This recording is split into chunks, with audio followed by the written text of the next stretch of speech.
এই মুহূর্তে বিরাট একটি খুশির খবর, দীর্ঘ অপেক্ষার অবসান ঘটল। দুদিন আগেই আপনাদের ভিডিওর মাধ্যমে জানিয়েছিলাম যারা নতুন উপভোক্তা রয়েছে লক্ষ্মীর ভাণ্ডার থেকে শুরু করে বার্ধক্য ভাতা অথবা বিধবা ভাতা, তারা কিন্তু এখনও পর্যন্ত টাকা পায়নি।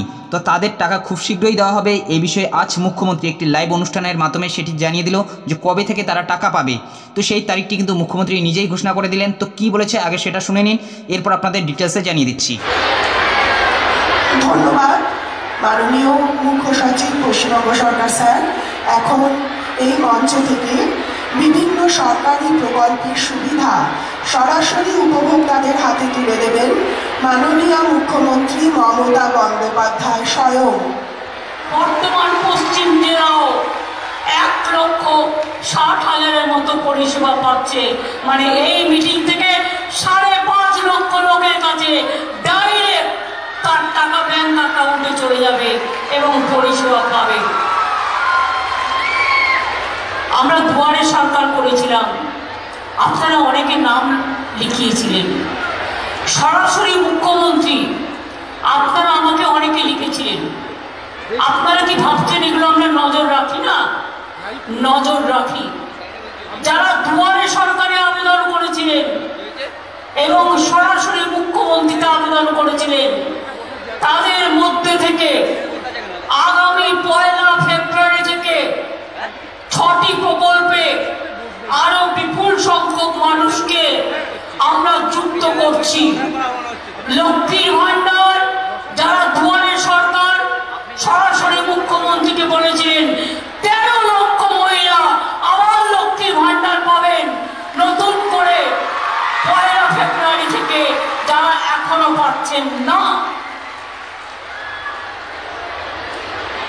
বার্ধক্য ভাতা সেন্ট্রাল গভর্নমেন্ট টাকা দেয় না, দুয়ারে সরকার এবং সরাসরি মুখ্যমন্ত্রীতে আপনারা নাম লিখিয়েছিলেন।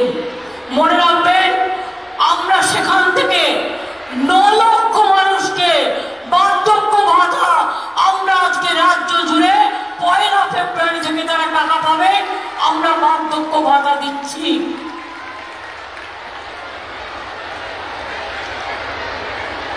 1,04,000 মহিলা বিধবা ভাতা পাবেন, আরো 7,000 মানবিক ভাতা পাবেন। কন্যাশ্রী প্রকল্পে আরো 10 লক্ষ সংযুক্ত হবে, অর্থাৎ 85 থেকে 95 আমি সেঞ্চুরি দেখতে চাই। রূপশ্রী প্রকল্পে আরো 85,000 মহিলা সংযুক্ত হলেন। আমি সবটা না বলে নিশ্চয়ই বুঝিয়ে দিতে পারলাম। দুয়ারে সরকারে যারা আবেদন করেছিলেন আর সরাসরি মুখ্যমন্ত্রীতে, তাদের কিন্তু অনেক কাজ আমরা করে দিলাম। কি খুশি তো? 1 ফেব্রুয়ারি থেকে নতুন যারা পাবে তাদের ব্যাংকে টাকা জমা পড়ে যাবে। ঠিক আছে? কন্যাশ্রী আমাদের 3টে আছে। কন্যাশ্রী 1 স্কুল, কন্যাশ্রী 2 কলেজ, কন্যাশ্রী 3 বিশ্ববিদ্যালয়। ঐক্যশ্রীও আছে, জয় জোয়ারও আছে, তপশিলি বন্ধু আছে, শিক্ষাশ্রী আছে, শিডিউল কাস্টদের জন্য প্রোগ্রাম আছে। আমি কৃষক বন্ধুদের বলি, অকালে বর্ষায় কারো কারো জমিতে জল জমে গেছে, পাকা ধান নষ্ট হয়ে গেছে, চিন্তা করবেন না। এগ্রিকালচারাল ডিপার্টমেন্টকে অলরেডি বলা হয়েছে প্রদীপটাকে, আপনাদের সেটা কেয়ার করবে। আমরা অলওয়েজ কেয়ার করি। 12 ফেব্রুয়ারি পর্যন্ত পোলিং স্টেশনে স্টেশনে অফিসাররা যাবে। যদি এখনো কেউ কোনোভাবে বঞ্চিত হয়ে থাকেন, গিয়ে নাম লেখান, আমরা পরেরটা দেখে নেব। দেখলেন তো, দুয়ারে সরকারের নাম লিখিয়েছিলেন বলেই কিন্তু আজকে 13 লক্ষ মেয়েরা নতুন করে 2,13 লক্ষ হয়ে গেল সংখ্যাটা, লক্ষ্মীর ভাণ্ডার পেলেন।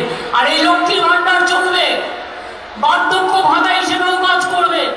যখন আপনাদের 60 বছর বয়স হয়ে যাবে, লক্ষ্মীর ভাণ্ডার যারা পাচ্ছেন অটোমেটিক্যালি বার্ধক্য ভাতায় চলে যাবেন। অর্থাৎ সারা জীবন আপনাদের এই টাকাটা পাবেন, কেউ আপনাদের ওখান থেকে কেউ বাধা দিতে পারবে না, নতুন করে অ্যাপ্লাই করতে হবে না। অন স্ক্রিন দেখতেই পেলেন আজকের তারিখ রয়েছে 24শে জানুয়ারি 2024। আজকে পূর্ব বর্ধমানের একটি অনুষ্ঠান থেকে মুখ্যমন্ত্রী এই ঘোষণাটি করে দিলেন, যারা নতুন আবেদন করেছিলেন আপনারা কিন্তু এখনও টাকা পাননি, তো আপনাদের টাকা 1 ফেব্রুয়ারি থেকেই পাঠানো হবে। এবং যারা 2023 সালে সেপ্টেম্বর মাসে আবেদন করেছিলেন লক্ষ্মীর ভাণ্ডার থেকে শুরু করে বার্ধক্য ভাতা অথবা বিধবা ভাতাতে, তারাও কিন্তু এখনও পর্যন্ত টাকা পায়নি, তারাও কিন্তু এই টাকাটি পাবে 1 ফেব্রুয়ারি থেকেই। যাদের সমস্ত কিছু ঠিকঠাক রয়েছে তারাই কিন্তু এই টাকাটি পাবে। মূলত বুঝতেই পারছেন 1 ফেব্রুয়ারি থেকে কিন্তু আপনারা টাকা পেয়ে যাচ্ছেন। তো যারা নতুন উপভোক্তা রয়েছেন আপনাদের জন্য কিন্তু এটি খুশির খবর। তো এটাই আপডেট দেওয়া ছিল। যদি ভিডিওটি ভালো লাগে একটি লাইক করে দেবেন, চ্যানেলে নতুন হলে চ্যানেলটি সাবস্ক্রাইব করে নিয়ে পাশে থাকা বেল আইকনটি প্রেস করে অল নোটিফিকেশনটি অন করে দেবেন। তো ভালো থাকবেন, সুস্থ থাকবেন, দেখা হচ্ছে নেক্সট ভিডিওতে।